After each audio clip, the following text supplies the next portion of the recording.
Welcome to Intuitive Connections, where spirituality and psychology meet to help you be your best and brightest self. I'm your host, Victoria Shaw, and in each episode, I'll help you to awaken your own inner wisdom, step into your power, and live a more divinely inspired life. You're here to let your inner light shine. Are you ready? Let's do this. So hello and welcome to Intuitive Connection. I'm your host, intuitive counselor Victoria Shaw, and today we have a guest and a topic that I'm really excited to talk about because it's not something that we've covered before on the show. And so let's just get to it. So our guest today is Davy, and Lee is an inspirational author, creator, speaker, retreat host, breathwork specialist, and leader in global health. The co-founder of Connected Community, co-steward of the United Alliance, co-owner of Imaloa Institute. Did I get that right? Yeah. Okay, good enough. Founder of 5D Breathwork and co-creator of the Breathwork Atrium. And he's worked with clients one-on-one and with groups all over the world for more than 20 years. Awesomeness. He shares his voice, story, passion, and compassion to support others in their journeys should they ask for assistance. Always an important part for sure. And to fully understand and embrace their highest selves beyond all illusion. I love that. Lee, welcome to the show. Thank you so much, Victoria. Thank you so much for that and for the invitation. I'm super grateful and excited to dive into our conversation today. Me too. And I love what you say in your very own bio, right? That we support others should they ask for our assistance. I love that because so many of us late workery folks, or many of the people I work with, sometimes forget that step. Right? Yeah. It's so easy for us. At least I imagine it's easy for us to identify people's pain and and that sort of thing. And some people don't want our assistance. So I consider that I'm the only one that needs help and needs to work on myself until and unless somebody asks me and shares otherwise. Absolutely. Absolutely. And we're all in this together, right? So when you're of support to someone else, it's a support to you too, but there has to be that mutual consent. Absolutely. I love that. I love thinking at it as, just being an example, be the best example I can be. And then if others are curious and like, why are you so happy? Why do you have so much energy? Then it's like, okay, now I can share. I love that. And it's so true. And I think it also speaks to the fact that some people are not ready to go there. And I think that sometimes when you live, I have a spiritual mentor, and she's been the guest on the show a couple of times, Karen Garvey. And Karen talks about it living above or below the line. The line meaning, are you living primarily in soul or are you living primarily in ego? And there's nothing wrong with wherever you're living on that continuum. There really is nothing, because we're all doing exactly what we're here to do. But I think as you start living more above the line, sometimes you can get confused and feel that it's your job to pull everybody else up the beanstalk, right? But they're going to climb at their own pace in their own way. And a lot of people are really comfortable where they're at, even if they're comfortable in what appears to be a lot of discomfort. Yeah, absolutely. I love sharing the perspective as well that, there's nothing wrong with, that, like, it's not a greater than, less than, better than, less than thing.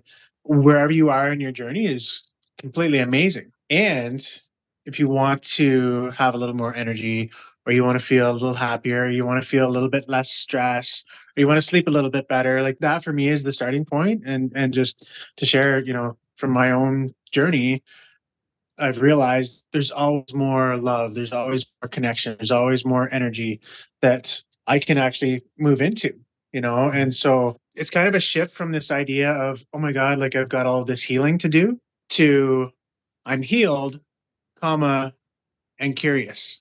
Curious if there's more, curious if, I can have more energy and all that sort of thing. So oh my God, I love everything about what you just said, because again, it's so true. And the topic today that we're going to get to eventually, I think, is breath work. Just for listeners that are curious, we're going to talk about lots of stuff. I can already tell this is going to be an awesome conversation, but I'm excited to get there because we've had quite a few guests on the show that use that as their modality or a modality, but we've never talked about it. So I want to make sure that I just put that out there for listeners that we're going to get there for sure.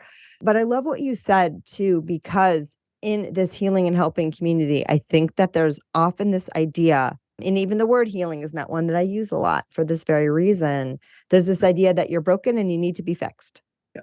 and then I'm going to lend my hand and fix you or show you how to fix yourself, and you're not broken. There's nothing wrong with you. You're perfect exactly as you are.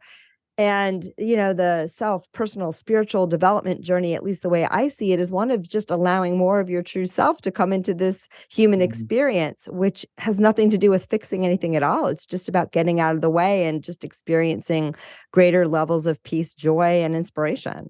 Absolutely. Yeah, I love that so much, and it's true. And having spent lots of time in, places like Tulum and Costa Rica, I feel that's one thing that the quote unquote spiritual community has really maybe fallen into this trap of like, oh, like what's the next thing that I have to do to continue to heal? And, I love, as you said, it's like we're already healed, we're already perfect, and it's an infinite journey. So I'm healed and curious if there's more, Yeah. Yeah, exactly. Yeah, because we're not going to be satisfied because we are ever expanding beings. We're always going to want to play and discover and have fun. And that's the energy with which I think life is most delightful and delicious. Absolutely. I'm curious about so many things because there's like your bio is so packed with like so many curiosities, but I'm curious to know about your journey and also some of these communities and things that you have done. So I don't know if that came into a question that you can answer, but tell me a little more about what you bring to the table and how you got there. For sure, for sure. I just remember being, a 13, 14-year-old boy and was always kind of a people pleaser, and even to a detriment a little bit today is like, well, what are they going to think or how are they going to feel if I say this, or almost over compassionate, if that's such a thing, and had anxiety, felt like I was all alone, felt like nobody understood me, just really uncomfortable in my own skin. I felt like an alien, to be honest. Dealt with panic attacks, very severe panic attacks for a number of years. And just remember thinking, like, where's the truth? What I'm doing here and this reality and, who I am is supposed to be the truth. Why do I feel like this? And so I wrote, there was a 12-week transformation challenge, body transformation challenge called Body for Life. And I wrote the founder of this, his name is Bill Phillips. I wrote him at like 13, 14 years old, being like, the challenge looks amazing, but it's more than that. I've got this fire inside to do more, to be more, to help people. Like, I don't know what it is. You seem like you've got it figured out. Maybe you can give me a job or mentor me or, take me under your wing. And of course, he never responded. But that's the first time I remember just starting to ask questions, being like, why do I feel like this? Like, why am I here? What is all this? And fortunately being able to look back now and, you can only connect the dots in looking back, I've been able to see like, oh, okay, like this has been a journey, and that very first step, what I imagine to be my first step, has led to all the other steps. Always. And from owning and operating my own gym and kind of getting the physical, the supplementation, the nutrition, detoxification, all that stuff down to starting martial arts at a fairly young age as well. And then that led me into meditation. And then, I've studied and worked with Bob Proctor and Joe Dispenza. And so the neuroscience and, thoughts are things and, just that whole kind of lineage. And then breath work is such a powerful, beautiful tool. I've done all kinds of medicines, so it's just like, I guess you could say I've really been seeking my entire life to like, just again, as I said, like, even though I'm aging and the story, maybe the old paradigm is that I've got to slow down and I can't do the things that I used to and my mind doesn't work as well. Like, I'm like, I don't buy any of that. Like, I'm getting better. I actually have more energy. I feel, like my mind is even clearer. I'm able to focus even more, So again, that old paradigm, the old, kind of story that so many of us, I imagine, have been fed at such a young age is just so not true. And so that's kind of been my journey. And then throughout it, I've been able to meet so many incredible souls and beings in all different parts of the world. I really believe that we're here to create, to co-create at this time, and so that's where things like connected community and Maloa and some of the stuff that I'm really focused on and excited about now has really come from this idea that again, moving from an old paradigm of competition and scarcity to co-creation and collaboration, and saying, hey, like, I got a piece of this. If you got a piece, like, let's bring it together and see what emerges from all of it. I love that. And, I have a Facebook group that's loosely connected with this podcast. I started them around the same time. And when I started the Facebook group, I took a little class that said, this is how you do your group. And you have to ask people questions, because if you don't ask people questions, you can't weed out the bots.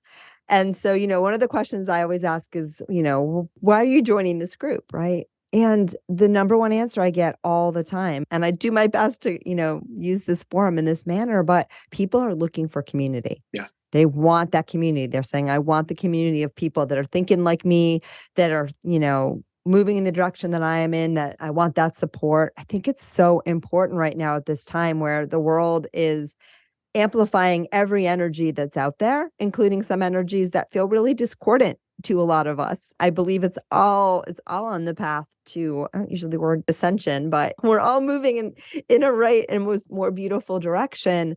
But I think more importantly than ever, having your tribe is so important, and surrounding yourself with people that, sing a soul song that is similar to your own.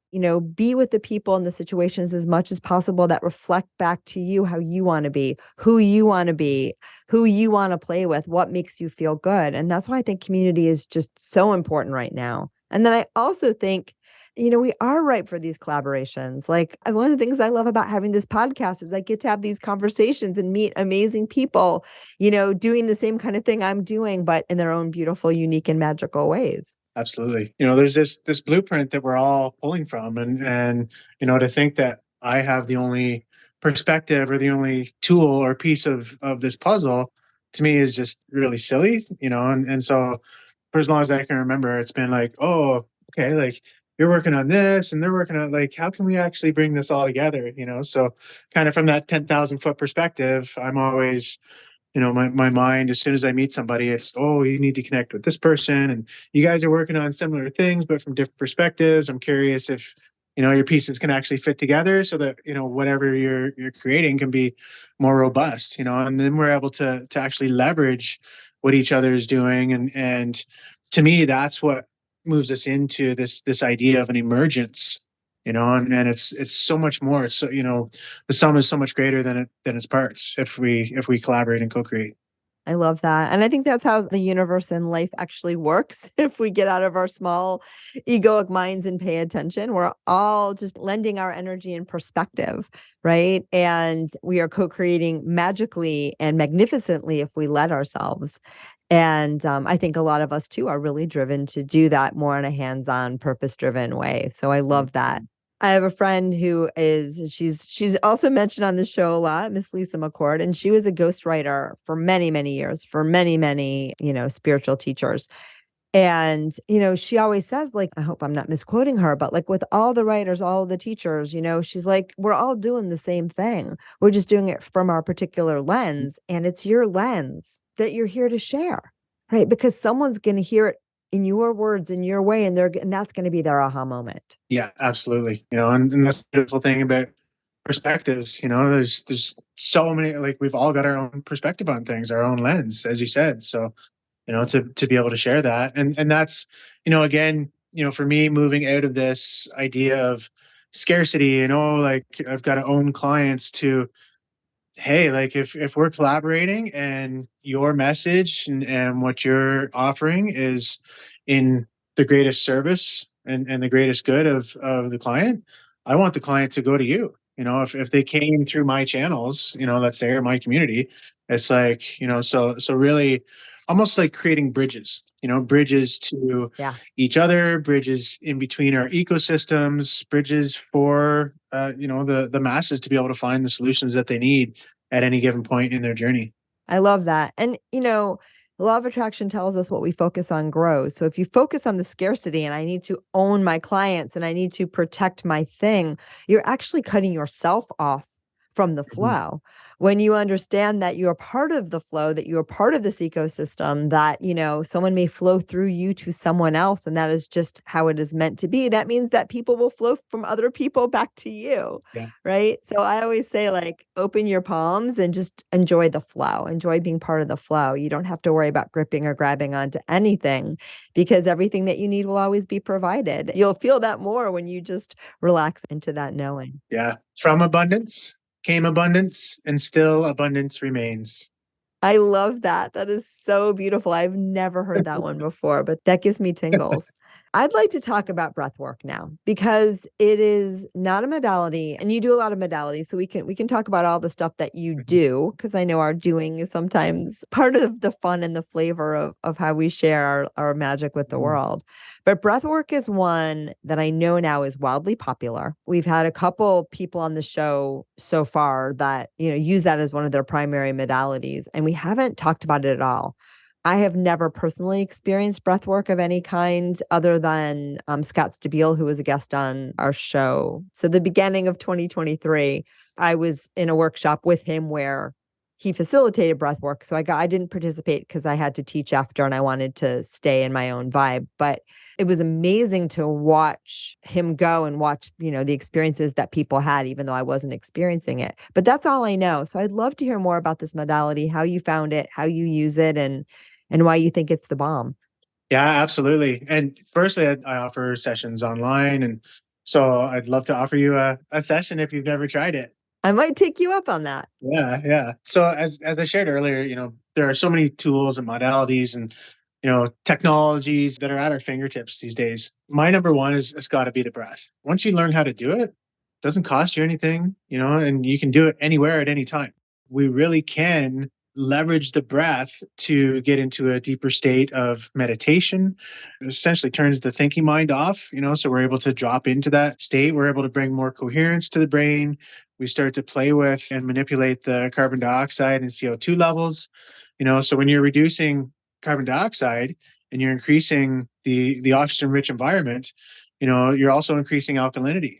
Disease can't live in an alkaline, oxygen-rich environment. There's so many benefits and neurophysiological benefits. You're starting to release all of the feel-good hormones, oxytocin, dopamine, serotonin increases, dimethyltryptamine. The DMT is essentially how we dream, and it's the most powerful psychedelic known to man. And it can exponentially increase when we're doing a cyclical type of breath. And so, yeah, there's so much good stuff. The mitochondria, like our energy production components of the cells, they begin to amplify, right? So you're literally producing more energy. The microtubules, these little hair-like fibers that are within the cells, they're almost like scaffolding to the cells. They actually hold on to like density, energy, debris. So again, when we're doing this deep cyclical breath, you're going in and the microtubules are able to liberate that energy so that they oscillate faster, like they vibrate faster, and it increases cell communication and detoxification.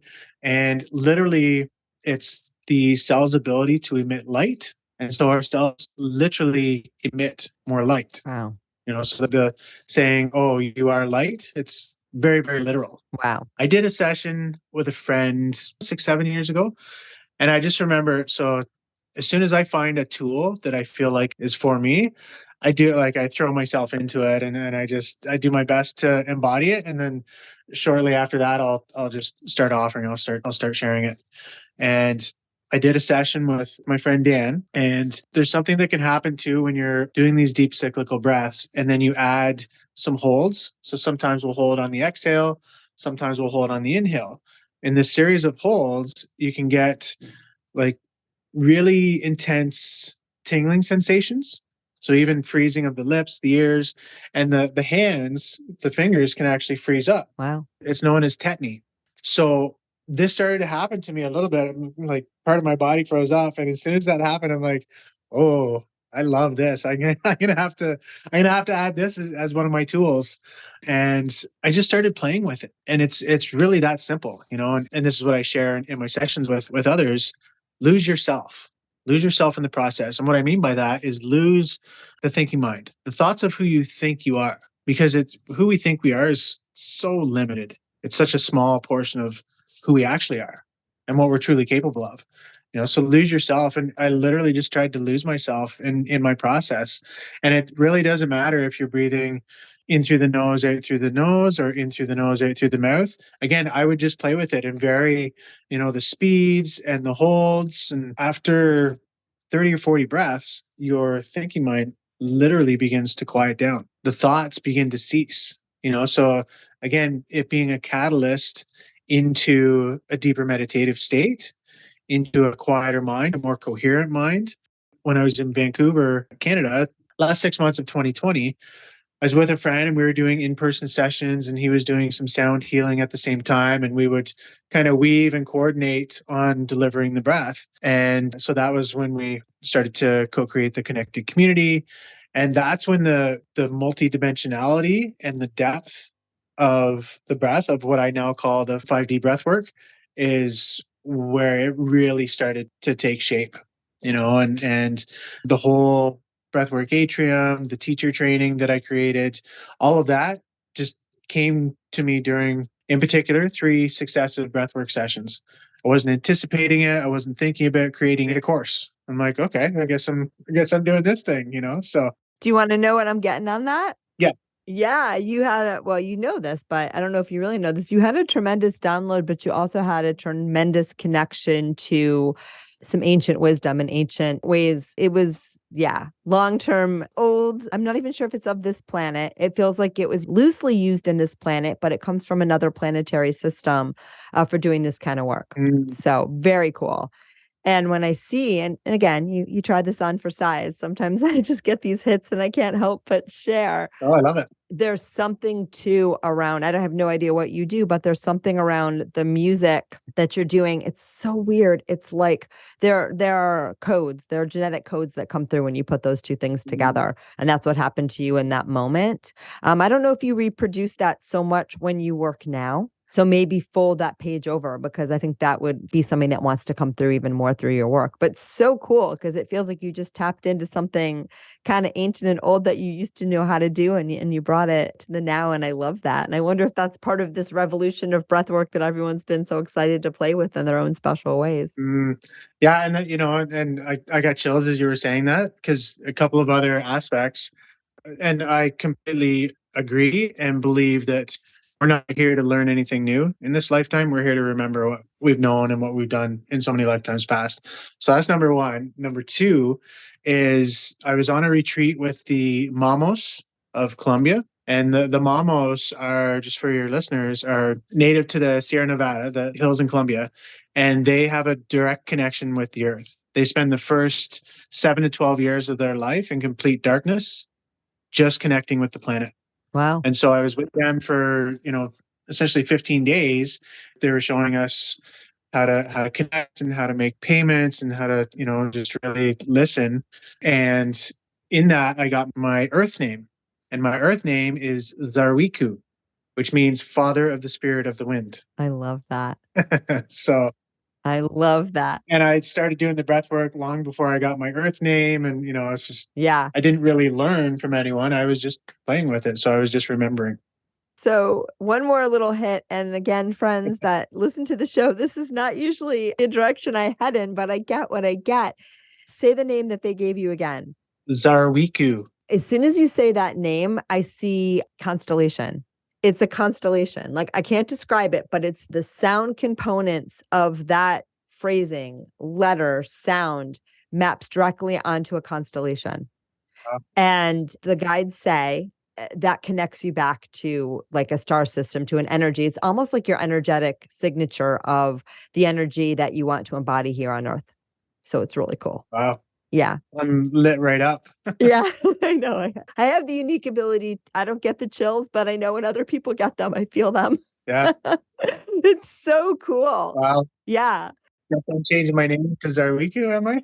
Yeah, no, it's just, I think it would be a nice name to hang on to, because I see it, I visualize it, and it's like, it's really powerful.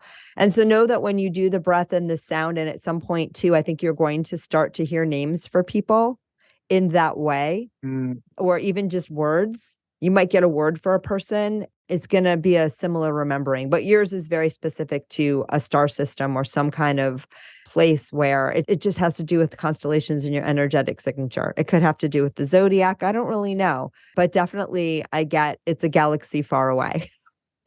So That feels pretty accurate. Yeah. okay, good deal, whatever that means. And more, you're finding your tribe and your people here on Earth that are bringing that signature to the planet, which is just beautiful. It's so beautiful. And I get this about you too, and then I will let you talk because you are the guest. I love this. I get for you too that, like all of us, but I love that I think you do this intentionally and I'll probably even do this more. The form of breath work that you do is very intuitively guided. It's very individualized. You're the conduit for teaching and sharing it, but I don't feel that you're imposing a method on people so much as, helping people to personalize that tool for themselves, which is super cool.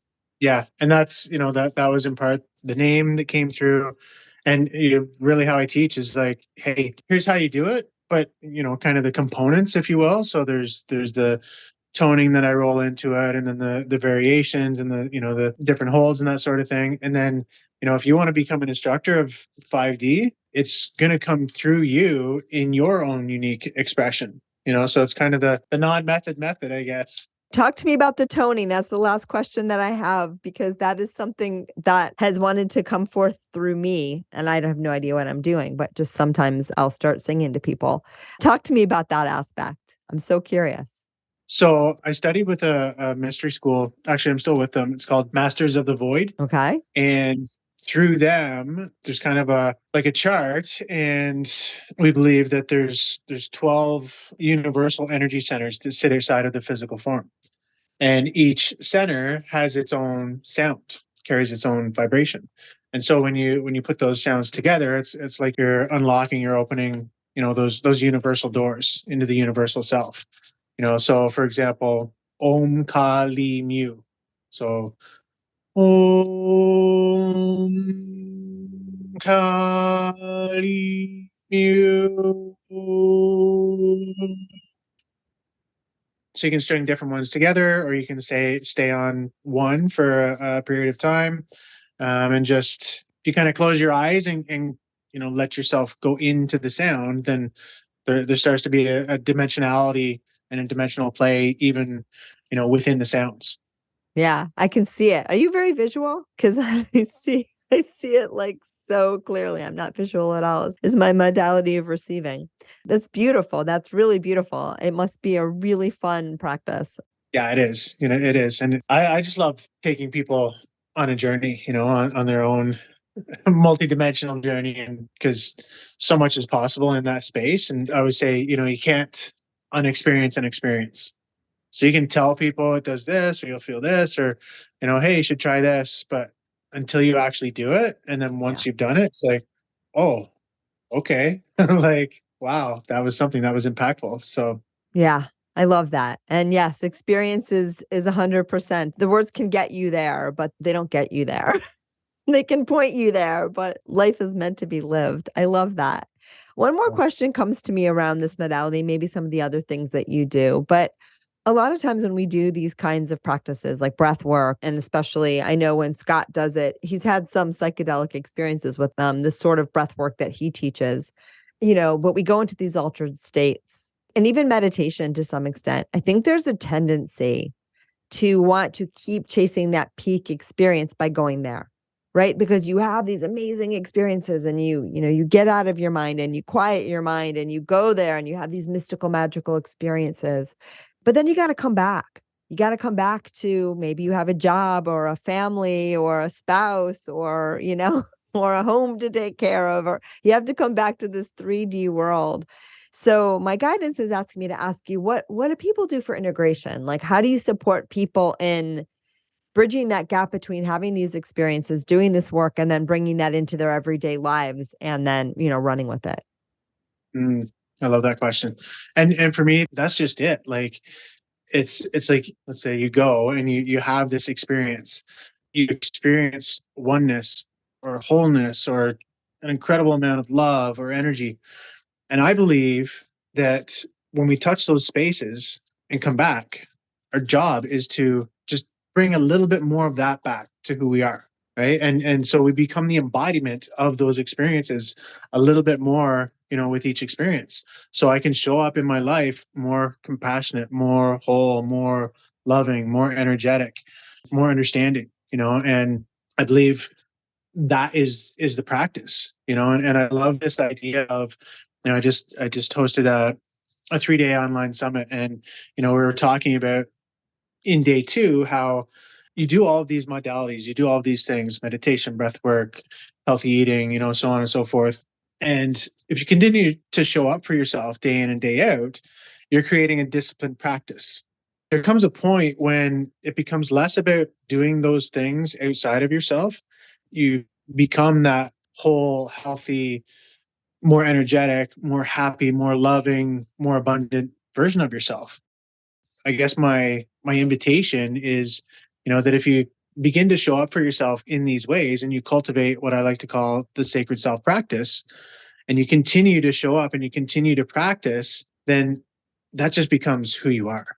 I love that. That's a beautiful answer to that question. Mhm. One of the things that I know that you do as well, obviously both virtually, but I think in person too, is you lead retreats. And listeners know, you don't know this, but I'll tell you now that yours truly in the last year has become a retreat property owner. And so Oh, beautiful. I've been really moving into the world of retreats. I've run a few myself and facilitated many more, or had other people facilitate many more on my property. And it's been a real joy to behold. But it's so popular now.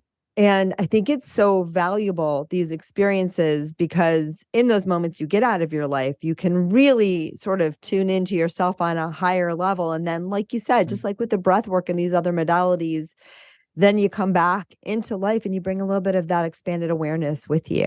So I think it's so powerful and important, but I'd like to hear it from you. I'd like to hear a little bit more about that aspect of your work and why you think it's valuable. Absolutely. And definitely want to know where your retreat center is as well. For sure. So I often talk about, how you want to take these little steps, right? And especially somebody starting, you don't want to be like, next week I'm going to start going to the gym and I'm going to change my eating and I'm going to start meditating and I'm going to start doing breath work. It's like, you're going to be overwhelmed. It's way too much, right? And then all of a sudden you're going to be like, okay, like I can't do it. And then you're going to stop. So traditionally, little steps, little by little, better is better and better leads to more. Right. But we don't necessarily want to start out with more. But once you've kind of hit a little bit of a stride, if you're able to come to a retreat, you're able to take a deep dive, and so you're able to really get away from your life and the people and the places and the things and your regular routine that remind you of who you think you are, not who you really are, right? And you're able to really just dive into the work fully. And I love the idea. Like we're going to be hosting. I'm going to be hosting. I leave for Colombia tomorrow, so I've got a series of private retreats in Colombia, and I love this idea of using external technology. I've got this. It's essentially like a hair dryer that carries the frequency of optimal healthy cells. Okay.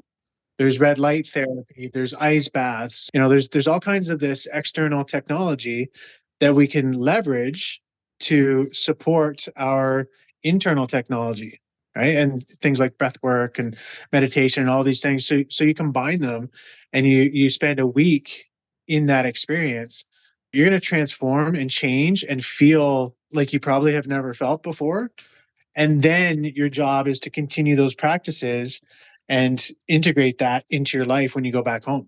But to be able to take that space, that time out from your life and from all of the reminders of that programming of who you think you are to really, go deep to remember who you truly are, right? And then that remembrance you can take back to your life and you can start to integrate. So you're going to be able to see so much more clearly. And I equate it to, I'll just say this last thing. It's almost like if you're in your daily life and you're in your daily routine, it's like you're in the washing machine with all of your stuff. You can't see, but as soon as you take that break, right? Now all of a sudden you're outside of the washing machine. Oh, okay, this is where I was doing this, and this is where I was triggered, and this is where I didn't think I had a whole lot of time. And so you're actually able to see what's going on in your life. You go through the experience, you have that heightened sense of awareness, and then you can go back to your life and you can start to implement the changes and integrate everything that you've gone through during the retreat. Yay, I love it. It's beautiful. I mean, I've seen just in the few retreats that I've done here in California, it's magnificent. Even like 2 or 3 days, you see people start in one place and come back truly transformed. So I do think it's such a beautiful modality, healing opportunity, whatever. So thank you so much for bringing that to the world. We're going to have to start wrapping up, which bums me out because I could continue this conversation forever, but I can't. I ask everybody on the show, how do you experience your intuition? Typically for me, it's kind of a knowing. Something comes into my awareness that first 3 seconds, 4 seconds, at least for me, that's how that first initial instinct or gut reaction, that's my intuition. And that's usually what I follow, and what I encourage others to. Because then all of a sudden, that first 3 seconds, it's before the thinking mind. But then after that passes, that's when the mind kicks in. It's like, oh, well, maybe I shouldn't. I don't know if I have the money. Like, is that really the best idea right now? And we talk ourselves out of the thing that, our spirit, that intuition wants or needs, right? And if I'm going to change from if to when we can actually really tune into that, right, and go with that, life begins to unfold in just incredible magical ways. Absolutely. And amen. All right, Lee, this has been awesome. Awesome. Awesome. Awesome. I'm so glad we got to do this. And I'm sure it won't be the last time we connect. If people want to find you, work with you, because now they all do, tell me a little bit more about what that looks like and also where they can find you to make that happen. Absolutely. So you can check me out on Instagram at 5D Breathwork. So number 5D Breathwork. Again, I just had 30 speakers on this summit. So all of the speakers, we've been sharing their stories of overcoming obstacles and, how they've done their journey. And I love sharing like quotes, and then, obviously I'll pop on from time to time to share stuff. So just, sharing lots of information there on that channel. And then I would say the best way is just send me an email, Lee, so Lee at Lee hyphen Davy, Davy.com. Beautifulness. Thank you, Lee. And any parting words before we wrap her up? I just want to thank you for providing the space and for the invitation, and for everything that you're doing in the world to make the world a better place and to support people in their journey. It's I'm super grateful for you and for all of that. So I want to honor you for that and just reflect that back to you. I do just want to share a little bit about freedom because I've just created what I call the freedom method, and it's this oversimplified 5-step journey to how we truly free ourselves on every level. And so I just want to maybe plant this as a question more than anything. Are you truly free?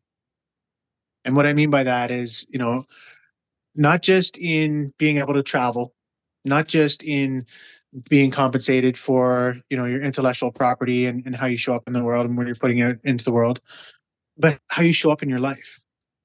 Are you able to show up without masks, without hesitation, without fitting into societal roles or expectations or expecting anything in return? Are you able to show up raw, whole, authentic, honest, transparent, noble, humble? And then that really expands into the travel and our businesses and everything else. I should be able to go anywhere and do anything I choose, so long as I intend no harm and bring no harm unto another being. And if I can't, what I've come to in the last couple of years is I'm not truly free. And so I pose that question to you. Are you truly free? And if your answer is no, how can we make it so? I love it. Lee, thank you so much. This has been so much fun. And thank you all listeners too for tuning in, because I know I say it every single time. So, but I can't say it enough. I'm so grateful for each and every one of you. I love each and every one of you. And thank you for tuning in and letting me do what I love to do. I hope you enjoyed this one as much as I think we did. Love you all, and namaste. Thank you so much for joining us today. I hope that you found joy, strength, inspiration, and clarity from today's episode.